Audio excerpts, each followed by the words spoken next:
The chained prisoner sneers at her from across the grand hall, hundreds of witnesses watching in tense silence as he spits his damning confession with contempt. She was nothing but collateral damage, meant to die quietly in that dungeon cell. Saren steps forward, wearing the royal insignia of the Northern Territories, no longer the condemned Omega who begged for mercy just 3 days ago. "You're wrong," she says, her voice carrying absolute authority through the silent throne room. "I wasn't nothing. I was the future queen you tried to murder." The Alpha King's silver eyes blaze with protective rage beside her as the prisoner's arrogant defiance finally cracks into pure fear, realizing exactly how catastrophically his revenge plot has failed. Saren pressed her forehead against the freezing stone and tried to control her breathing, tried to push down the rising tide of need that was already making her skin feel too tight and her thoughts scatter like leaves in a storm. She had maybe an hour before the heat fully took hold, maybe less. And then she would be nothing but instinct and desperation, begging anyone who came close enough to hear. The iron manacles around her wrists bit into her skin as she shifted, trying to find a position that didn't make everything worse, but there was no comfort to be found in this place. The dungeon cell was small and bare, just rough stone walls and a thin layer of straw on the floor that did nothing to keep out the damp cold that rose from the earth below. A single torch burned in the corridor outside the iron-barred door, casting flickering shadows that made the walls seem to breathe and move, and the only sound was the distant drip of water somewhere in the darkness and her own ragged breathing as her body betrayed her one molecule at a time. She had been accused of theft, dragged from her small cottage on the outskirts of the capital city by guards who hadn't cared that she was innocent. We hadn't listened. When she tried to explain that the jeweled bracelet they found in her possession had been given to her by a stranger who claimed it was payment for healing his injured child. The stranger had disappeared, of course, and the bracelet turned out to be stolen from a noble family.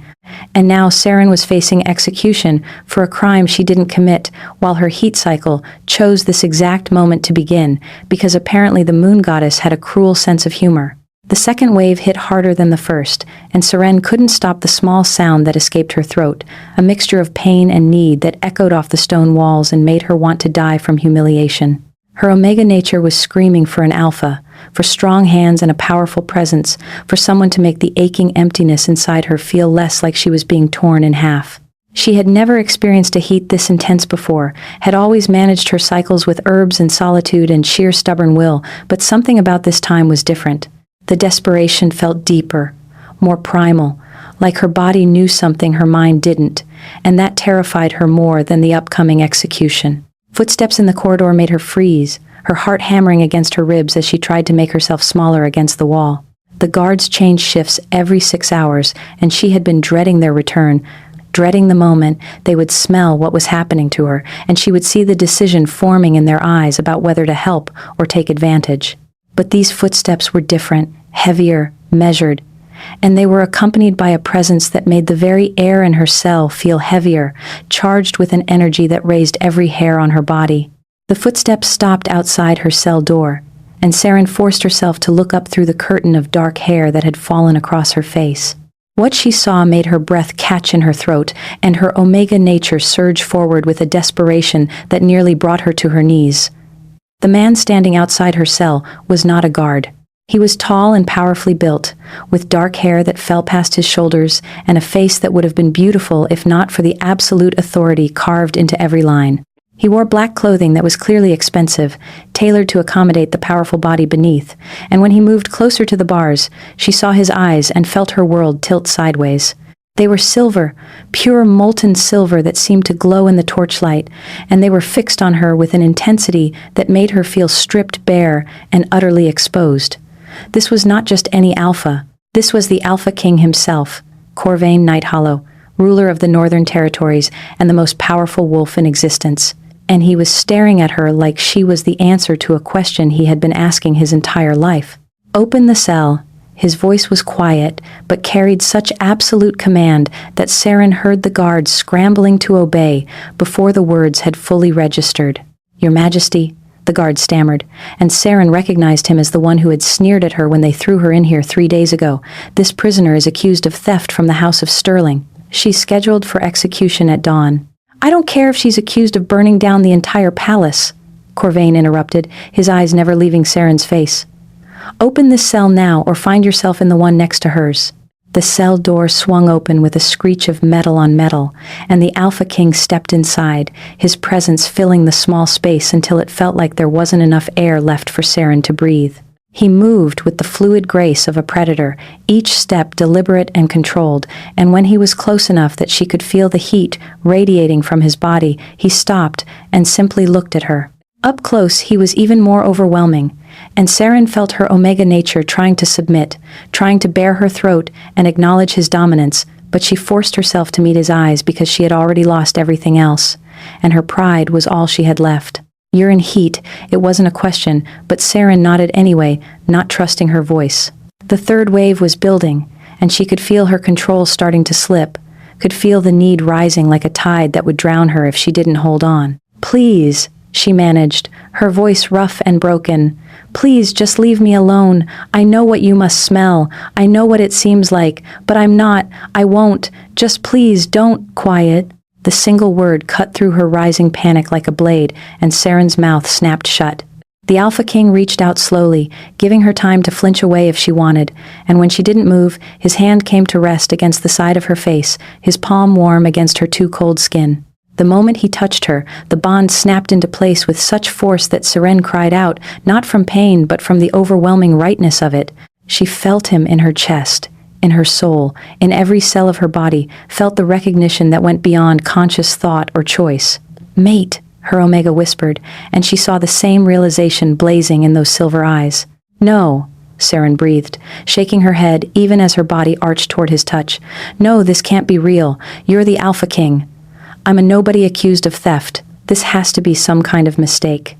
There's no mistake, Corvain said, and there was something almost gentle in his voice despite the raw power that vibrated beneath every word. I've been searching for you for 200 years, and I find you chained in my own dungeon, accused of crimes you didn't commit, suffering through a heat that would kill most Omegas. His thumb brushed across her cheekbone, wiping away tears she hadn't realized were falling. Tell me who you are. Saren, she whispered, Saren, Ashvale, and I didn't steal anything. I was trying to help a child, and the man who gave me the bracelet as payment, he disappeared. And now they say I'm a thief, and I'm supposed to die at dawn. You're not going to die, Corvain said with absolute certainty. You're mine, and I protect what's mine. He turned his head slightly, addressing the guard who was still hovering in the corridor. Bring me the keys to these manacles, and then clear this entire level of the dungeon. No one comes down here for any reason until I say otherwise. Understood? Your Majesty, the guard hesitated. The council will want to know why you're interfering with a prisoner's execution. Then the council can bring their concerns to me directly, and I'll explain that the prisoner in question is my mate and future queen. And anyone who has a problem with that can explain to me why they think their opinion matters more than the bond the moon goddess herself created. The guard fled, and within moments returned with the keys before disappearing so fast Saren barely saw him leave. Corvain unlocked the manacles with careful precision, and the moment her wrists were free, Saren would have collapsed if he hadn't caught her, pulling her against his chest and supporting her weight like she was nothing. The heat was getting worse, the waves coming faster now, and being this close to him was both agony and relief, her body screaming for more while her mind tried desperately to maintain some shred of control. I need to get you out of here, Corvain said, but even as he spoke, another wave hit, and Saren couldn't stop the whimper that escaped her, couldn't stop her fingers from clutching at his shirt like he was the only solid thing in a world that was dissolving around her. How far along are you? Hours, Saren managed. Maybe less. It came on fast, faster than it should have, like something was calling to it. The mate bond, Corvain's voice had gone rough. Low, when true mates are close, especially if one is in distress, it can trigger or intensify a heat cycle. Your Omega knew I was coming before you did. She was calling to me. That's not possible. Saren protested weakly, even as her body pressed closer to his, even as she breathed in his scent of pine and winter storms and something wild that made her Omega purr with satisfaction. I've never even met you before 3 days ago. I didn't know you existed. Neither did I, but the moon goddess knew, and she waited until you needed me most to make sure our paths crossed. He shifted his hold on her, one arm around her waist and the other sliding up to cradle the back of her head, and Saren felt surrounded by him in a way that should have been frightening, but instead felt like the safest she had ever been in her life. I'm going to take you somewhere private, somewhere you can go through your heat without fear, and then we're going to sort out this theft accusation, and whoever framed you is going to wish they had never been born." But Saren tried to protest, tried to think of all the reasons this was impossible, but Corvain silenced her with a look that made her Omega submit instantly. "No arguments," he said firmly but not unkindly. "You're in heat and you're my mate, and those two facts override everything else, including your pride and my political obligations. Now, hold on to me and try not to fight what your body needs." He lifted her easily, cradling her against his chest like she weighed nothing, and Saren buried her face against his neck and tried not to think about how right this felt, how her Omega was singing with joy despite the situation, how for the first time since her heat started, the desperate, aching need felt like it might actually have a solution. Corvain carried her through corridors she didn't recognize, moving with purpose and speed that suggested he knew exactly where he was going, and Saren was dimly aware of guards and servants pressing themselves against walls and bowing deeply as they passed, but she couldn't focus on anything except the feeling of being held by someone strong enough to carry her weight, without strain. They entered what appeared to be private quarters, passing through several rooms until they reached a bedchamber that was larger than Saren's entire cottage, with a massive bed draped in dark fabrics, and a fireplace already burning with flames that cast dancing shadows across stone walls hung with tapestries depicting ancient battles and legendary wolves. Corvain laid her down on the bed with a gentleness that seemed at odds with his fearsome reputation, and the moment her back touched the soft surface, another wave of heat crashed over her, and she curled into herself with a sound that was pure need and desperation. The Alpha King stood beside the bed, his hands clenched at his sides, and Saren could see the war happening behind those silver eyes, could see him fighting against instincts that were probably screaming at him to claim her, to answer her heat, to do what biology demanded. "You need to understand something." His voice was strained, barely controlled. "I want nothing more than to help you through this heat, to give you what your body is begging for, but I won't take advantage of you when you're not in your right mind. I won't claim you when you can't give proper consent. Please," Saren heard herself saying, and she was past shame now, past pride, past anything except the burning need that was consuming her from the inside out. "Please, I know what you need." Corvain interrupted, "And I'm going to help you, but we're going to do this in a way that doesn't compromise your choices." He moved to a cabinet across the room and returned with what looked like medicinal supplies, setting them on the table beside the bed before sitting carefully on the edge of the mattress. "These will help manage the worst of the heat, make it bearable without completely suppressing it. You'll still feel the effects, but they won't consume you. You'll be able to think clearly enough to make actual decisions." Saren watched through a haze of need as he prepared the medicine, his movements efficient and practiced like he had done this before, and when he offered her the small vial, she drank it without question because even through the heat-induced desperation, she trusted him in a way that made no logical sense. The medicine worked quickly, and within minutes, Saren felt the crushing waves of need recede to something more manageable, still present but no longer overwhelming. And with the clarity came embarrassment at how she had been acting. "I'm sorry," she whispered, turning her face away from him. "You shouldn't have to deal with this. You're the Alpha King, and I'm just some Omega who got accused of theft. You should just let them execute me at dawn and find a proper mate who doesn't come with complications." "If you apologize for your biology one more time, I'm going to be very disappointed," Corvain said, and there was warmth in his voice now, almost amusement. "And Saren, look at me." She forced herself to meet his eyes and found him watching her with an expression that was part exasperation and part fondness. "You are my mate, chosen by the moon goddess herself. There is nothing improper about you, and the only complication here is that someone framed you for theft, and I'm going to enjoy finding out who and making them regret it. Now tell me exactly what happened 3 days ago." Saren took a shaky breath and began to explain, telling him about the stranger who had come to her cottage late at night carrying a child who had been mauled by something in the forest, how she had used her healing skills to save the child's life, how the grateful stranger had pressed the bracelet into her hands as payment despite her protests that it was too much. "The next morning," she continued, "guards arrived saying the bracelet was stolen from the House of Sterling, and I must have taken it during a gathering I was never invited to and didn't attend. They wouldn't listen when I tried to explain. They just dragged me here and threw me in that cell." "Did you get a good look at the stranger?" Corvain asked, his voice carefully neutral, but Saren could sense the anger building beneath his calm exterior.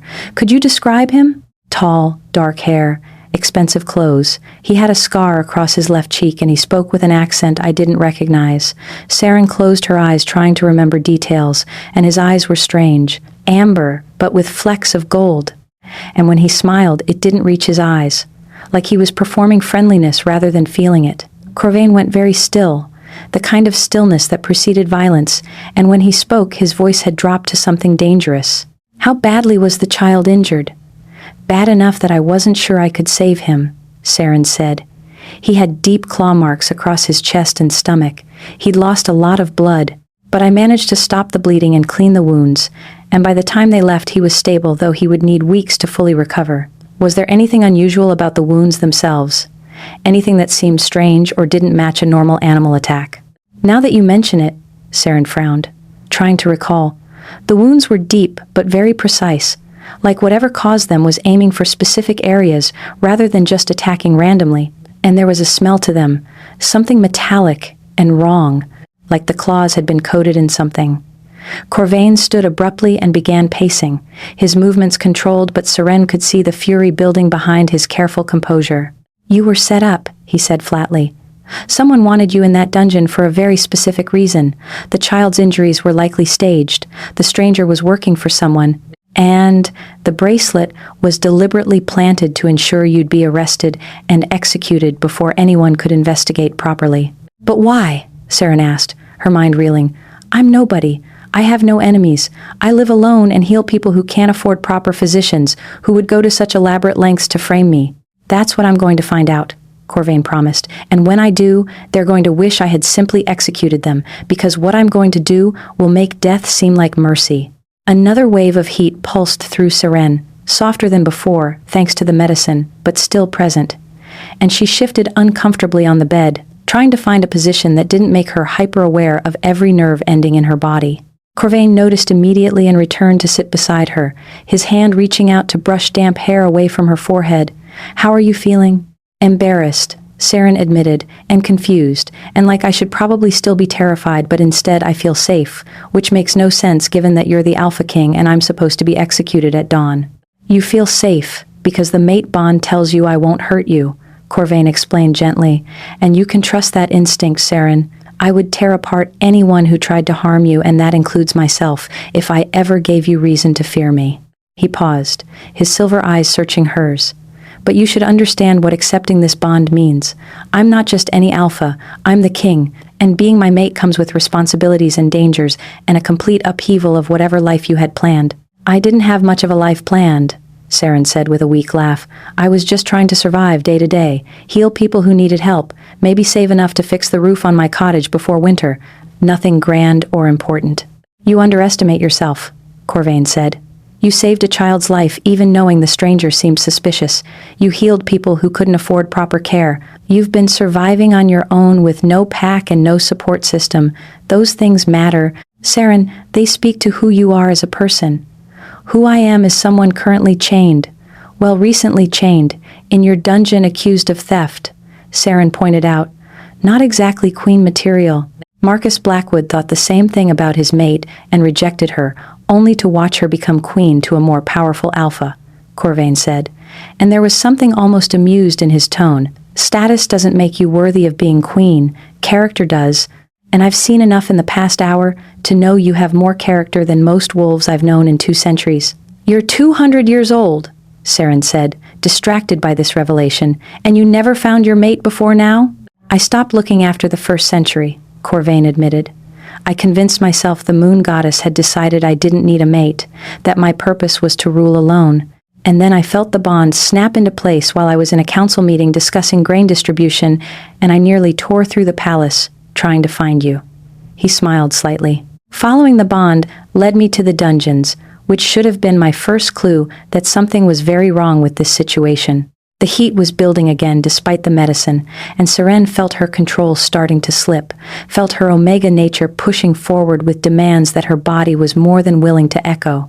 She tried to breathe through it, tried to maintain the clarity the medicine had given her, but being this close to Corvain while her heat was active was like trying to hold back an avalanche with her bare hands.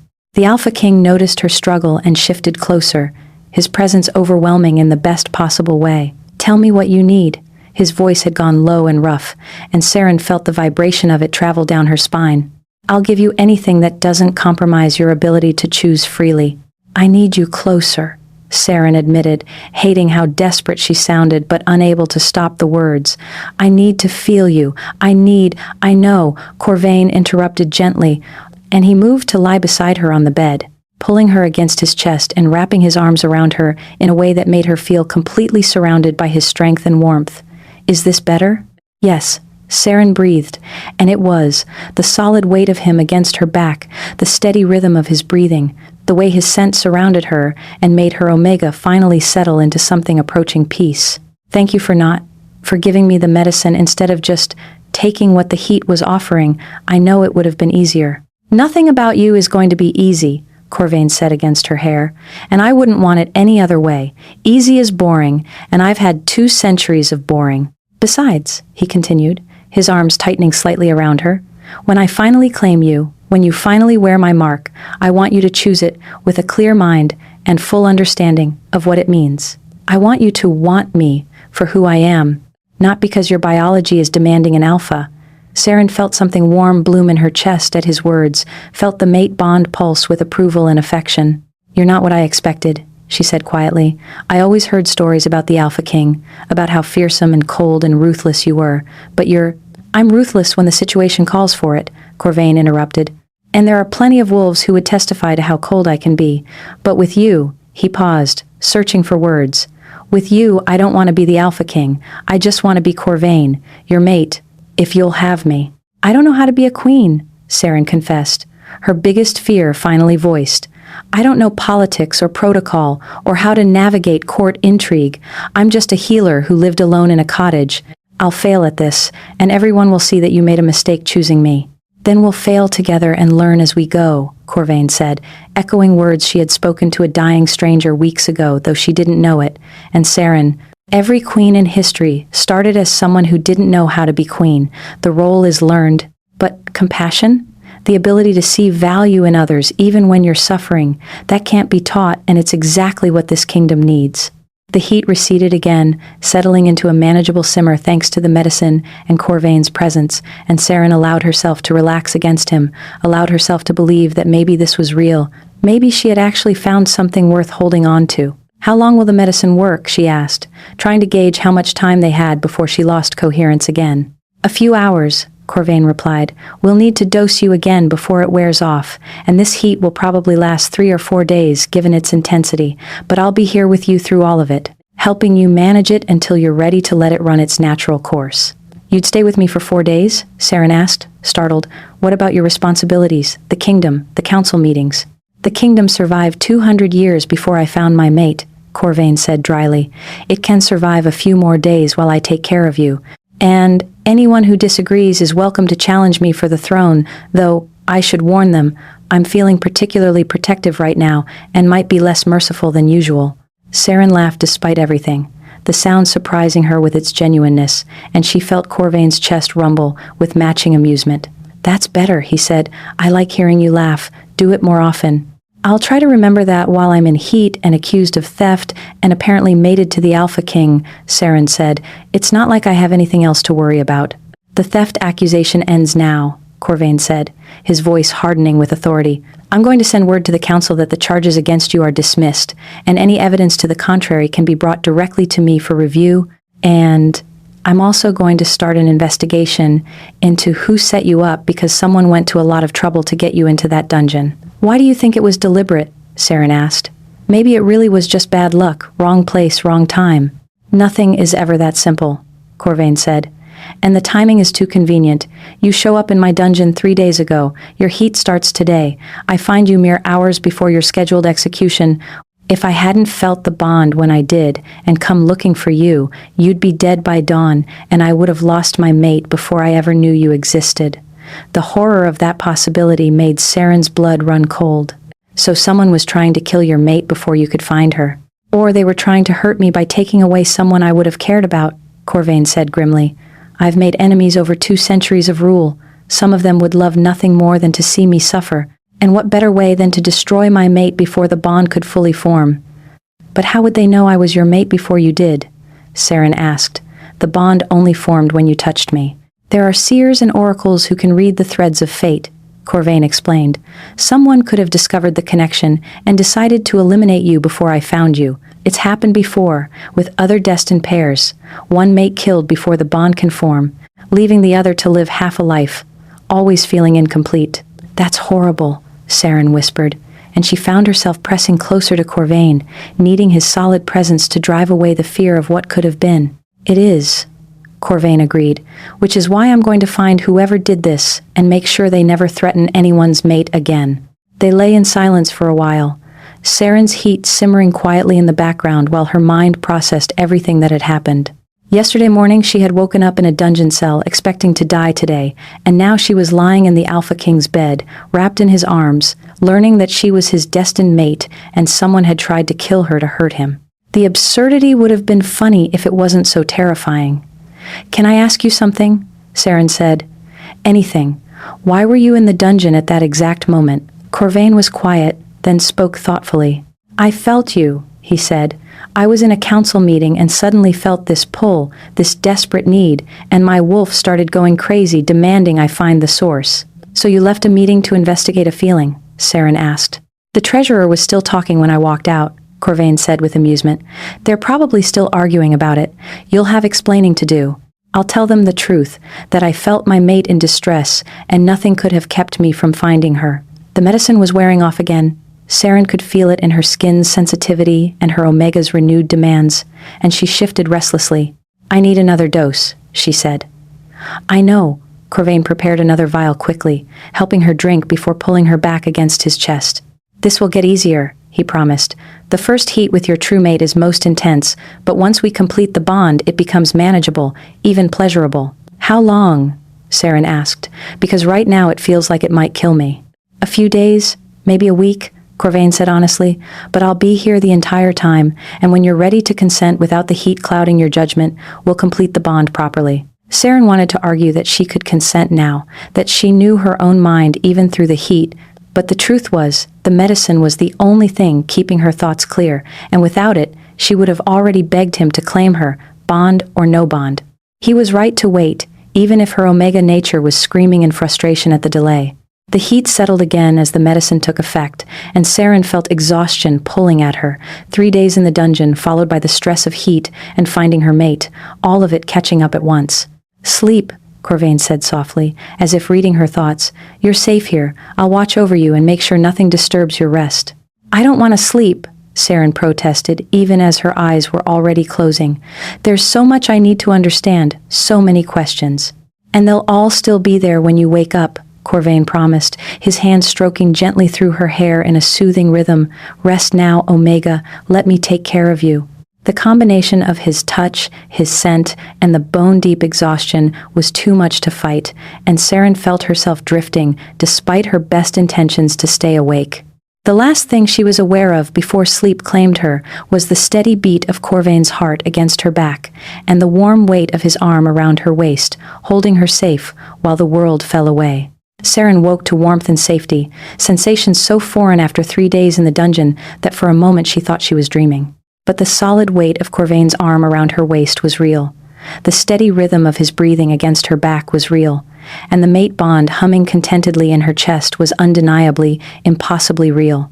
She opened her eyes to find late afternoon sunlight streaming through the windows, painting the stone walls in shades of gold and amber, and realized she had slept for hours without a single nightmare or moment of fear. The heat was still present, simmering beneath her skin like banked coals, but the medicine had kept it manageable, and Corvain's presence seemed to soothe her omega nature into something approaching peace. She shifted slightly, testing whether moving would wake him, and felt his arm tighten reflexively around her even though his breathing pattern didn't change. "You're awake," Corvain said quietly, his voice rough with sleep, and Saren felt the vibration of it travel down her spine in ways that made her very aware of every point where their bodies touched. "How do you feel?" "Confused," Saren admitted, turning in his arms so she could see his face. "Yesterday I was waiting to die in a dungeon.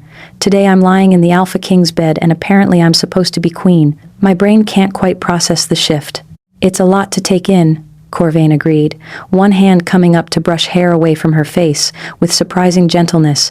But you don't have to process it all at once. We have time. Do we, though? Saren asked, searching his silver eyes for truth. You said someone framed me deliberately, that they wanted me dead before you could find me. What's to stop them from trying again now that they failed? Me? Corvain said with quiet conviction. I'm what's stopping them, and I've already set things in motion to find out who's responsible. He pulled her closer, his lips brushing against her forehead in a gesture so tender it made her chest tight. I won't let anyone hurt you again, Saren. That's a promise I intend to keep for the rest of our lives.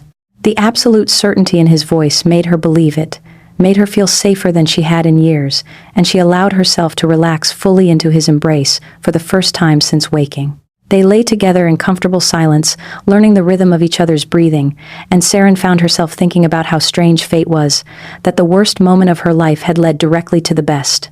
If she hadn't been framed and imprisoned, if she hadn't gone into heat in that dungeon, Corvain might never have found her. They might have lived their entire lives never knowing the other existed. The moon goddess works in mysterious ways, Corvain said, as if reading her thoughts through the bond. I've learned over 2 centuries that what seems like tragedy in the moment often reveals itself as providence given enough time. A knock on the door interrupted them, and Corvain called out permission to enter.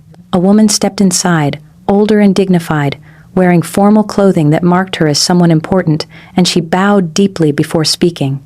Your Majesty, forgive the intrusion, but you asked to be notified when we had information about the Lady Saren's case.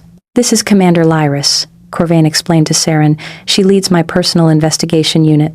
Lyris, what have you found? The theft accusation was fabricated from start to finish, Commander Lyris reported, her voice crisp and professional. The bracelet was indeed stolen from the House of Sterling 2 weeks ago, but security records show it was taken by someone matching the description of the man who gave it to Lady Saren. We've identified him as Damon Ashford, a known mercenary who specializes in frame jobs and political manipulation. Who hired him? Corvain asked, and there was something dangerous in his tone that made even the commander hesitate before answering. That's where it gets complicated, Your Majesty. The payment came through several intermediaries, but we traced it back to someone within the palace itself, someone who had access to intelligence about destined mates and the resources to act on that information. Corvain went very still, the kind of stillness that preceded violence. Give me a name. Lord Vex Thornwell, Lyris said. Your former chief advisor, who you dismissed 6 months ago for corruption, he's been operating in the shadows ever since, and it appears his hatred of you extended to trying to destroy your mate before the bond could form. Saren felt Corvain's rage through the bond, a white-hot fury that made the very air in the room feel charged with electricity, and she placed a hand on his chest, feeling the thundering of his heart beneath her palm. He wanted you to suffer, Saren said quietly, understanding clicking into place. He couldn't hurt you directly, so he tried to hurt you by taking away something precious before you even knew you had it. Exactly, Lyris confirmed. And he would have succeeded if Your Majesty hadn't felt the bond forming and investigated personally. Lady Saren would have been executed at dawn, and Lord Thornwell would have watched you search fruitlessly for a mate who was already dead. Where is he now? Corvain asked, each word clipped and controlled. In custody, Your Majesty. We arrested him an hour ago, along with the mercenary and several accomplices. They're being held in the high-security cells awaiting your judgment. Good, Corvain said, and Saren could feel him forcing his rage back under control through sheer will. I want a full confession extracted. I want every detail of the conspiracy documented, and then I want them brought before the council so everyone can see what happens to those who threaten my mate. Lyris bowed and departed, leaving Saren alone with an Alpha King who was vibrating with barely suppressed violence. She could feel his fury through the bond, could sense how much he wanted to go to those cells right now and tear apart everyone who had tried to hurt her. You can't kill them, Saren said softly, not because they don't deserve it, but because you need to do this properly, publicly, so no one else gets ideas about targeting your mate. You're right, Corvain admitted, though everything in me wants to rip them apart for what they tried to do to you, for what they put you through in that dungeon. He pulled her closer, burying his face against her neck, and breathing deeply like her scent was the only thing keeping him grounded. I could have lost you before I ever found you, Saren. The thought of it makes me want to burn the world down. But you didn't lose me, Saren reminded him. You found me in time, you saved me, and now we get to make sure no one else tries this again. She paused, considering her next words carefully. I want to be there when you pass judgment. I want them to see that I survived, that their plan failed, that I'm not some fragile Omega who can be disposed of quietly." Corvain pulled back to look at her, surprise and approval clear in his expression. "You want to attend the tribunal? I want to stand beside you as your mate and watch them face consequences for what they did," Saren said firmly. "I spent 3 days in that dungeon thinking I was going to die for a crime I didn't commit. I want them to see exactly who they failed to destroy." Pride blazed in Corvain's silver eyes. "You're going to be a magnificent queen," he said, and then he kissed her, not gently this time, but with a possession and promise that made the mate bond flare between them like lightning. When they finally broke apart, both breathing hard, Saren felt another wave of heat building, and she knew the medicine was wearing off again. Corvain sensed it too through their bond, and reached for the vial on the bedside table, helping her drink it before the wave could fully take hold. "How much longer?" Saren asked. "Will the heat last?" "Another day or 2 at most," Corvain said. "The intensity is already decreasing. Once your body adjusts to having your mate present, it will settle into a more normal cycle." "And then what?" Saren asked, trying to ignore the way her Omega nature was pushing forward with demands that the medicine could only partially suppress. "Then we complete the bond properly," Corvain said, his voice dropping to something rough and intimate. "When you're not compromised by heat and can give me your consent freely, I'll claim you the way you deserve, thoroughly and completely, and everyone in this kingdom will know you're mine." The promise in those words sent heat flooding through Saren that had nothing to do with her biology and everything to do with the mate standing before her. "I think I'd like that," she whispered, "when I'm ready. When I can choose you without the heat making the decision for me, I want you to claim me." "Soon," Corvain promised.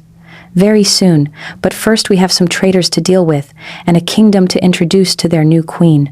The tribunal was held 2 days later in the Grand Hall, with every member of the council in attendance along with representatives from the major packs and noble families who had gathered to witness justice being served. Saren stood beside Corvain on the raised platform, wearing a gown that Lyris had helped her select, deep green fabric that complemented her dark hair and made her look every inch the queen she was about to become. Her heat had finally broken that morning, leaving her clear-headed and steady, and she was grateful for the timing because she wanted to face this moment with full control of her faculties.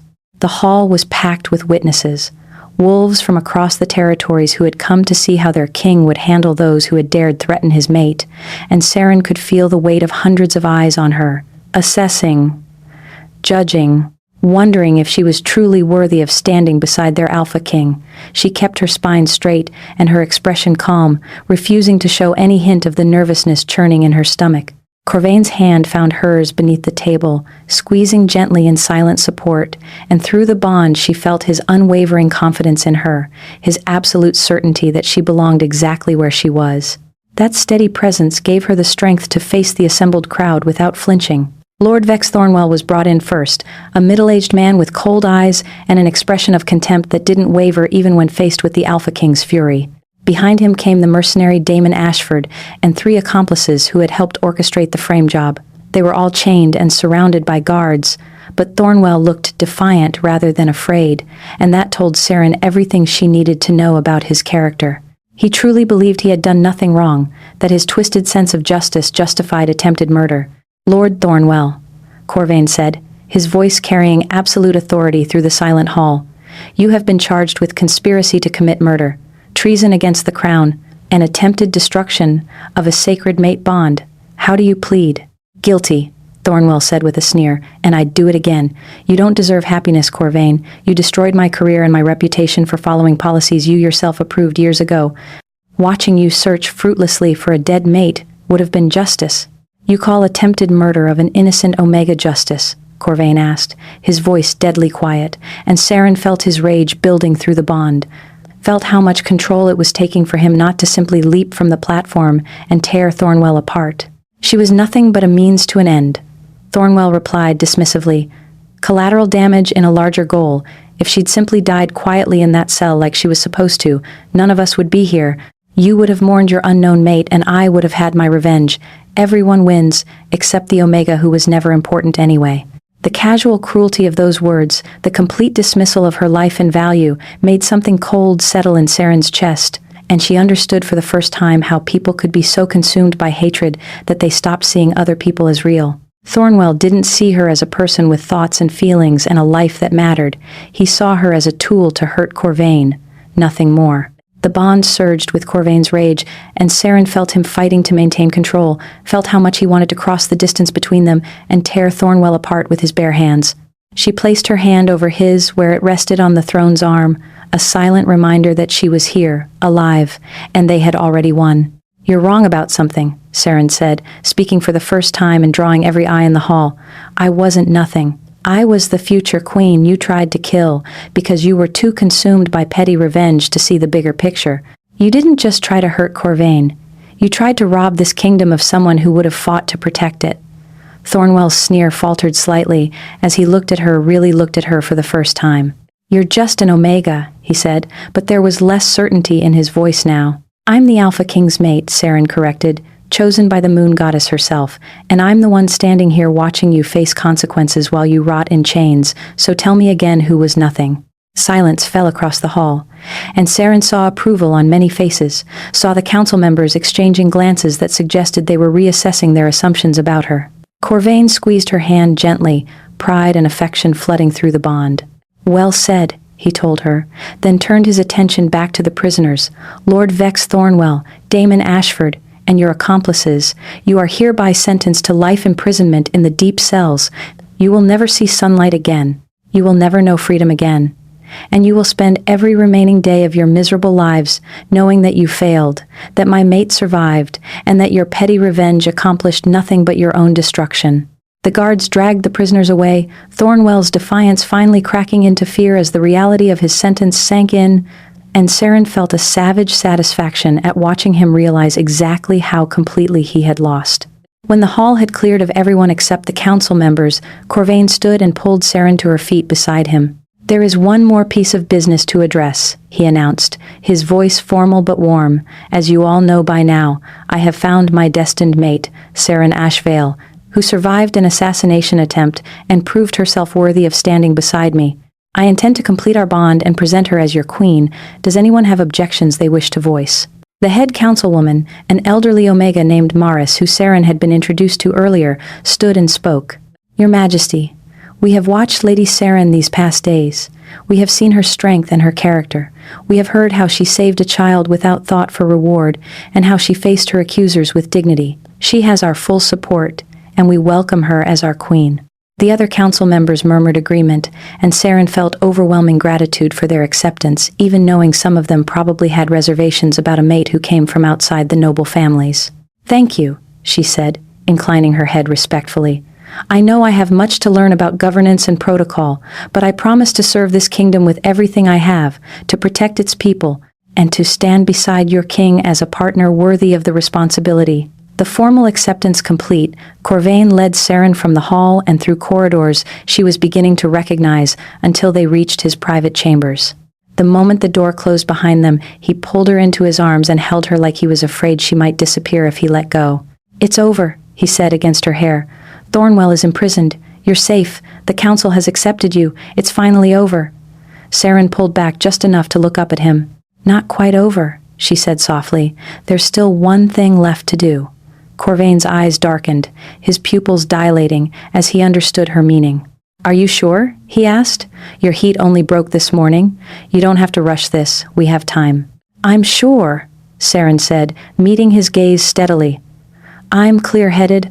I'm choosing this freely, and I want you to claim me, Corvain. I want to complete the bond and be yours in every way that matters." The growl that rumbled from his chest was pure alpha, possessive and hungry, and Saren felt answering heat flood through her that had nothing to do with biology and everything to do with want. "Then you're mine," Corvain said, his voice dropping to something rough and intimate, "mine to protect, mine to cherish, mine to claim." He kissed her then, deep and demanding, and Saren responded with equal passion, pouring everything she felt through the bond, all her trust and growing love and desperate need. Corvain lifted her easily, carrying her to the massive bed and laying her down with a reverence that made her chest tight. "I'll take you through every heat until you wear my mark," he promised. His hands already working at the fastenings of her gown. "I'll make sure you never doubt that you're valued, that you're wanted, that you're everything I've been searching for." Saren pulled him down to her, claiming his mouth in a kiss that spoke of promises and possibilities, and a future that stretched out before them, bright with potential. The mate bond blazed between them as Corvain carefully removed her clothing, his hands reverent but possessive, mapping every inch of skin like he was memorizing her. When she was finally bare before him, he paused to simply look at her, his silver eyes blazing with desire and something deeper, something that looked like devotion.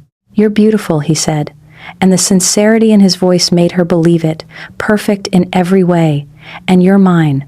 "Yours," Saren agreed, reaching for him, "just as you're mine." Corvain stripped away his own clothing with less care, revealing a body that was all power and strength, scars from centuries of battles marking his skin like a map of his history. And Saren found herself reaching out to trace the most prominent one, a slash across his ribs that must have nearly killed him when he received it. "From the war with the southern territories," Corvain explained, catching her hand and pressing a kiss to her palm.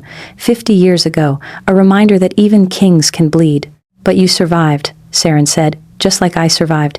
Maybe that's what we're meant to do, survive everything the world throws at us and come out stronger. Together," Corvain corrected, "we survive together from now on." He settled over her, his weight supported on his arms, and Saren felt surrounded by him in the best possible way. The bond hummed between them, anticipation and certainty mixed in equal measure.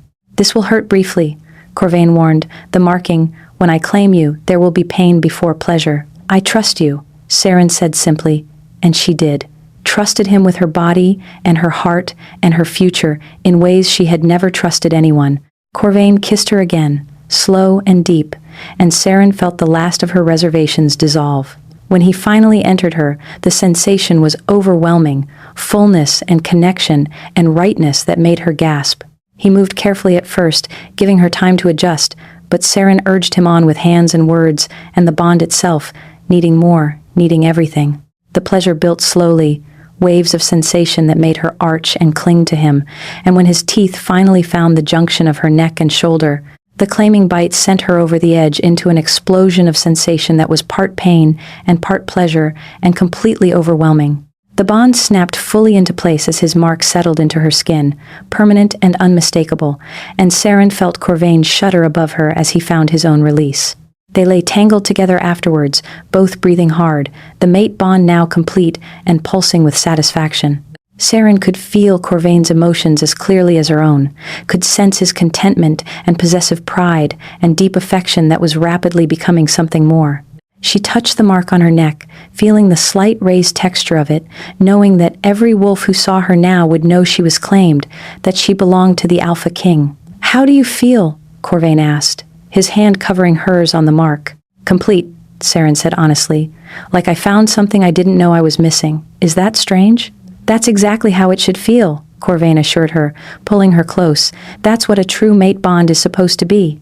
They stayed in his chambers for the rest of the day, learning each other's bodies and preferences, talking about everything from childhood memories to hopes for the future, and slowly building the foundation of what Saren hoped would be a partnership that lasted centuries. As evening approached, Corvain insisted on drawing her a bath, and Saren soaked in the hot water while he sat beside the tub and told her stories about the kingdom she would help him rule. "You should know," he said at one point, his fingers trailing patterns in the water, "that being queen isn't just ceremonies and formal dinners. You'll have real power and responsibility. The council will look to you for guidance. The people will see you as their voice to the throne." "I want to help them," Saren said. "The people like I used to be, the ones without power or status who fall through the cracks. I want to make sure no one else ends up in a dungeon cell waiting to die because they don't matter enough to be heard." "Then that's what you'll do," Corvain said. "We'll establish systems to protect the vulnerable, to ensure everyone has access to justice regardless of their rank. Your compassion will make this kingdom stronger, Saren. I'm certain of it." Over the following days, Saren began the process of learning what it meant to be queen, and it was more overwhelming than she had imagined. There were etiquette lessons with patient instructors who taught her how to address different ranks, how to navigate formal dinners without causing diplomatic incidents, how to present herself with the authority her position demanded. There were history lessons covering centuries of pack politics and territorial disputes, lessons on economics and resource management, lessons on military strategy and defensive protocols. Commander Lyris became an unexpected ally, spending hours teaching Seren about the kingdom's security systems and introducing her to the guards who would be responsible for her protection. The commander had been skeptical at first, but watching Seren throw herself into learning everything she could, never complaining about the grueling schedule or demanding special treatment, had earned the older woman's respect. "You remind me of someone," Lyris said one afternoon after a particularly intense training session on emergency evacuation procedures. "My daughter, she had your same determination, your same refusal to let circumstances define her." "Had?"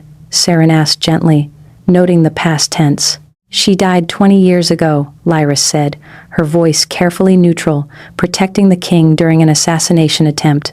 She was his personal guard, and she threw herself between him and a blade, meant for his heart, and I've never quite forgiven him for surviving when she didn't, even though I know it wasn't his choice. "I'm sorry," Seren said, inadequate words for such a loss, but Lyris seemed to appreciate them anyway. "She would have liked you," the commander said, "would have approved of the king finally finding his mate. She always said he needed someone who could make him remember why he was fighting to protect this kingdom. Someone who could remind him that duty without compassion becomes tyranny." Seren met with council members individually, learning their concerns and priorities, discovering the complex web of alliances and tensions that governed pack politics. Some were welcoming, genuinely pleased to see their king happy and curious about the Omega who had captured his heart. Others were more reserved, clearly waiting to see if she would prove worthy before offering their full support. And a few were openly skeptical, wolves who believed an Omega with no political background had no place ruling beside the Alpha King. Corvain spent every evening with her, helping her decompress from the day's lessons, answering her questions about confusing protocols or complicated political situations, and simply being present as a steady source of support and affection. The mate bond grew stronger each day, the connection between them deepening as they learned each other's rhythms and preferences, as they discovered the small ways they complemented each other. Later, dressed in comfortable clothing and sitting beside Corvain in his study while he handled correspondence, Seren realized how dramatically her life had changed in less than a week. From a rogue healer living alone to the mate of the most powerful alpha in existence, from a dungeon cell to a palace, from condemned to crowned, the transformation was dizzying. But looking at Corvain, feeling the bond steady and warm between them, Seren knew she would make this work. She would learn to be the queen he needed and the leader their people deserved. The formal coronation was held a week later, with wolves traveling from across the territories to witness the ceremony. Seren wore a gown of silver and white, the fabric shimmering like moonlight with every movement, her dark hair styled elaborately with braids woven through with silver thread and small crystals that caught the light like stars. The gown itself was a masterpiece, fitted perfectly to her form with delicate embroidery depicting wolves and moons across the bodice, and a train that flowed behind her like liquid silver. She wore Corvain's mark proudly on her neck, visible to everyone who looked at her, a permanent reminder that she was claimed and cherished. The crown that would mark her as queen rested on a velvet cushion held by Elder Maris, smaller and more delicate than Corvain's own, but crafted with the same precious metals and set with gems that had been mined from the heart of the northern mountains. When she knelt before the council to take her oaths, hundreds of eyes watched her every movement, and Seren felt the weight of their expectations settling on her shoulders like a physical thing.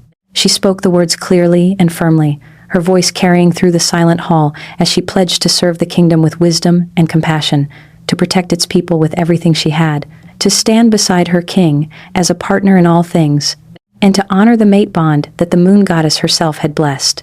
Corvain placed the crown on her head with hands that were surprisingly gentle given his strength, and when she rose as queen, the hall erupted in cheers that echoed off the stone walls and seemed to shake the very foundations of the palace. She turned to face the assembled crowd, these wolves who were now her people, her responsibility, and felt the enormity of what she had just accepted.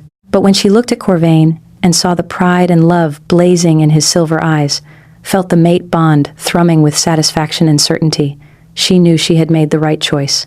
That night, there was a feast that lasted until dawn, with wolves from every pack celebrating the completion of the mate bond and the coronation of their new queen. Seren danced with Corvain, with council members, with pack alphas who wanted to pledge their loyalty, and with ordinary wolves who wanted to meet the Omega who had captured their king's heart. As the celebration finally wound down and Saren found herself alone with Corvain on a balcony overlooking the palace grounds, she looked up at the stars and thought about how different her life was from what she had imagined. "A week ago I was alone and accused of theft," she said quietly. "Now I'm a queen standing beside the most powerful alpha in existence, wearing his mark and his crown. It doesn't feel quite real."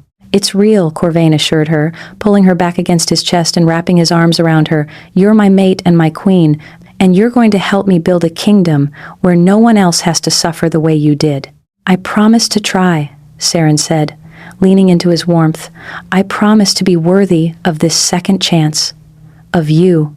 "You already are," Corvain said, pressing a kiss to her mark that made her shiver. "You were always worthy. You just needed someone to see it." They stood together watching the sun rise over the mountains, two souls bound by fate and choice, and Saren felt the future spreading out before them bright with promise.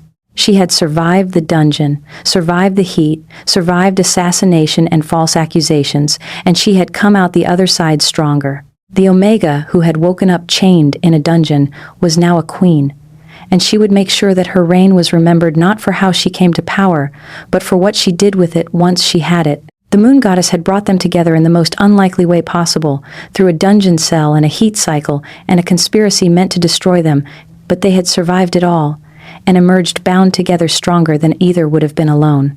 Sometimes the best things in life came from the darkest moments. Sometimes strength was forged in dungeons and heat and desperation, and sometimes the mate you needed most was the one you found when you had given up all hope of being found at all.